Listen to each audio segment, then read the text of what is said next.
విశ్వగురువుగా తనకు తాను ప్రచారం చేసుకునే మోదీ మాట అమెరికా అధ్యక్షుడు ట్రంప్ ముందు చెల్లుబాటు కాలేదు.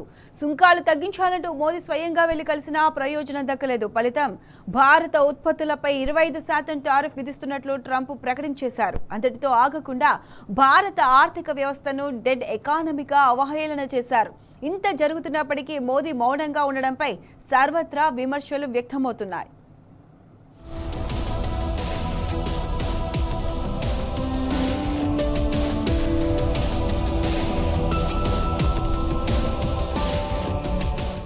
భారత్పై ప్రతీకార సుంకాలు విధిస్తామంటూ అధికార పగ్గాలు చేపట్టగానే ప్రకటించిన అమెరికా అధ్యక్షుడు డొనాల్డ్ ట్రంప్ అన్నంత పని చేశారు.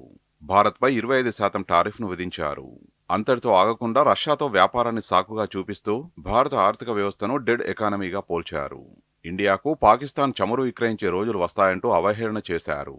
అయినప్పటికీ విశ్వగురువుగా ప్రచారం చేసుకునే ప్రధాని నరేంద్ర మోదీ ఒక్క మాట కూడా మాట్లాడడం లేదు.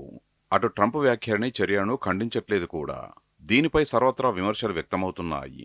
మొత్తంగా టారిఫ్ విషయంలో అమెరికాతో ప్రధాని మోదీ దౌత్యం ఫెయిల్ అయిందని రాజకీయ, ఆర్థిక విశ్లేషకులు అభిప్రాయపడుతున్నారు.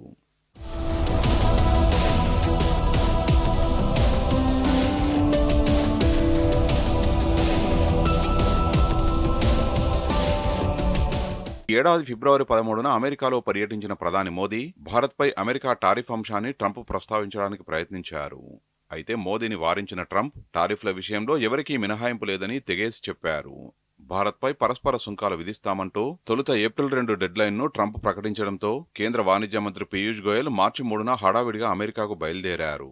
కొద్ది రోజుల పాటు అమెరికా ఉన్నతాధికారులతో చర్చలు జరిపారు. ఈ క్రమంలో యుఎస్ ఇండియా మధ్య వాణిజ్య ఉద్రిక్తతల్ని తగ్గించడానికి అమెరికా నుంచి దిగుమతయ్యే ప్రీమియం మోటార్ సైకిళ్లపై 20% మేర, బోర్బన్ విస్కీ టారిఫ్లను 50% మేర భారత్ తగ్గించింది. అమెరికాకు చెందిన గూగుల్, ఫేస్బుక్, ఇన్స్టాగ్రామ్లో వచ్చే యాడ్స్పై విధించే 6% పన్నును రద్దు చేసింది. ఇతర టారిఫ్ను సమీక్షించడంతో పాటు రక్షణ పరికరాలను అగ్రరాజ్యం నుంచి కొనుగోలు చేస్తామని హామీనిచ్చింది. అయినప్పటికీ టారిఫ్ల విషయంలో వెనక్కి తగ్గని ట్రంప్ భారత్ ఉత్పత్తులపై 25% సుంకాలు విధిస్తున్నట్టు తాజాగా ప్రకటించారు. సుంకాల విషయంలో అమెరికాతో ప్రధాని మోదీ దౌత్యం ఫెయిల్ అయిందని అభిప్రాయపడుతున్నారు.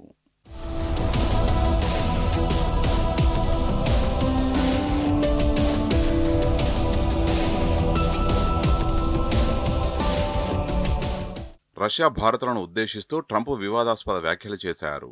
రష్యాతో భారత్ ఎలాంటి వాణిజ్య ఒప్పందం చేసుకున్నా తనకు సంబంధం లేదన్నారు. ఈ క్రమంలో రష్యాతో పాటు భారత్ ఆర్థిక వ్యవస్థను డెడ్ ఎకానమీగా అభివర్ణించారు. అంతటితో ఆగకుండా భారత్ పైన ప్రేలాపనలు చేశారు. చమురు నిల్వలకు సంబంధించి పాకిస్తాన్తో ఒప్పందం కుదిరిందని, భవిష్యత్తులో భారత్కు పాక్ చమురు విక్రయించవచ్చంటూ వ్యాఖ్యానించారు. కాగా ట్రంప్ వ్యాఖ్యలను రష్యా మాజీ అధ్యక్షుడు, ఆ దేశ security council deputy chairman Dmitri Medvedev ఖండించారు. ట్రంప్ను డెడ్ హ్యాండ్గా అభివర్ణించారు. అయితే భారత్ తరపున మోదీ ఏమాత్రం నోరు మెదపకపోవడం విమర్శలకు దారితీస్తున్నది.